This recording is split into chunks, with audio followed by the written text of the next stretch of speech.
Hi മക്കളെ, എല്ലാവരും സേഫായി happy ആയിരിക്കുമെന്ന് വിശ്വസിക്കുകയാണ്. അങ്ങനെയാണെങ്കിലേ ഓണപരീക്ഷ ആവാറായില്ലേ? ഓണപരീക്ഷയ്ക്ക് വരാൻ ചാൻസ് ഉള്ള ഒരു ചോദ്യമായിട്ടാണ് മിസ് വന്നിരിക്കുന്നത്.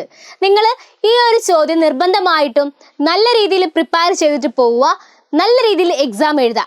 അങ്ങനെയാണെങ്കിൽ ആ ഒരു ചോദ്യം എന്താണെന്ന് നോക്കിയാലോ? അതെ, ജീവചരിത്രക്കുറിപ്പ്. നിങ്ങൾക്ക് എക്സാമിനൊക്കെ വന്നിട്ടുണ്ടായിരിക്കും ജീവചരിത്രക്കുറിപ്പ്. പക്ഷേ നിങ്ങൾ വിചാരിക്കുന്നത് പോലെ മാർക്ക് സ്കോർ ചെയ്യാൻ പറ്റിയിട്ടുണ്ടാവില്ല. ഈ ഒരു ക്ലാസ് കണ്ടാൽ നിങ്ങൾക്ക് നിർബന്ധമായിട്ടും ഫുൾ മാർക്ക് കിട്ടിയിരിക്കും മക്കളെ, ഫുൾ മാർക്ക് കിട്ടിയിരിക്കും. ഇവിടെ മിസ് കൊടുത്തിരിക്കുന്നത് കുഞ്ഞുണ്ണി മാഷാണ്. കുഞ്ഞുണ്ണി മാഷിന്റെ ജീവചരിത്ര കുറിപ്പ് എഴുതാനാണ് പറയുന്നത്. അപ്പം ഇതിൽ ഉൾപ്പെടുത്തേണ്ട ഒരുപാട് കാര്യങ്ങൾ രണ്ട് സൈഡിലായിട്ട് കൊടുത്തിട്ടുണ്ടല്ലോ, മിസ് വായിച്ചു തരാം. ആത്മകഥ എന്നിലൂടെ. ജനനം 1927 മെയ് 10. മരണം 2006 മാർച്ച് 26. പൊക്കമില്ലായ്മയാണ് എൻ്റെ പൊക്കം. അച്ഛൻ വലപ്പാട്ട് അതിയാരത്ത് തേരത്ത് പറമ്പിൽ ഞായപ്പിള്ളി നീലകണ്ഠൻ മൂസത്ത്. അമ്മ നാരായണി അമ്മ. തൃശൂർ ജില്ല. മുട്ടായിക്ക് ബുദ്ധി വെച്ചാൽ ബുദ്ധിമുട്ടായി. കുട്ടേട്ടൻ എന്ന പേരിൽ മാതൃഭൂമിയിൽ എഴുതി. അമൃതകഥകൾ അക്ഷരത്തെറ്റ്. ഊട് തൊട്ട് ഉറക്കം വരെ. നമ്പൂതിരി ഫലിതങ്ങൾ. വലിയവനാകാൻ കടങ്കഥകൾ.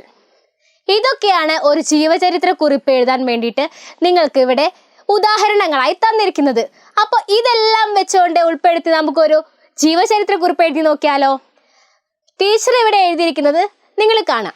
ആ ഒരു ഉദാഹരണങ്ങളെല്ലാം ഉൾപ്പെടുത്തിക്കൊണ്ടാണ് ടീച്ചർ ഇവിടെ ഈ ഒരു ജീവചരിത്ര കുറിപ്പ് തയ്യാറാക്കിയിരിക്കുന്നത്. അപ്പൊ മിസ് ഒന്ന് വായിച്ചു തരാട്ടോ. മലയാളത്തിലെ ആധുനിക കവികളിൽ ഒരാളാണ് കുഞ്ഞുണ്ണി മാഷ്. 1997 മെയ് 10 തൃശൂർ ജില്ലയിൽ ജനനം. അച്ഛൻ വലപ്പാട്ട് അതിയാരത്ത് തേരത്ത് പറമ്പിൽ ഞായപ്പിള്ളി നീലകണ്ഠൻ മൂസത്ത്. അമ്മ നാരായണി അമ്മ. ബാലസാഹിത്യ മേഖലയിൽ ഇദ്ദേഹത്തിൻ്റെ ഒരു സംഭാവനയാണ് പൊക്കമില്ലായ്മയാണ് എൻ്റെ പൊക്കം. കുട്ടേട്ടൻ എന്ന നാമത്തിൽ മാതൃഭൂമിയിൽ എഴുതി. ഇദ്ദേഹത്തിൻ്റെ അറിയപ്പെടുന്ന ആത്മകഥയുടെ പേരാണ് എന്നിലൂടെ. അമൃതകഥകൾ അക്ഷരത്തെറ്റ്. ഊഴു തൊട്ടുറക്കം വരെ. നമ്പൂതിരി ഫലിതങ്ങൾ. വലിയവനാകാൻ കടങ്കഥകൾ എന്നിവ ഇദ്ദേഹത്തിൻ്റെ പ്രധാനപ്പെട്ട ബാലസാഹിത്യങ്ങളാണ്.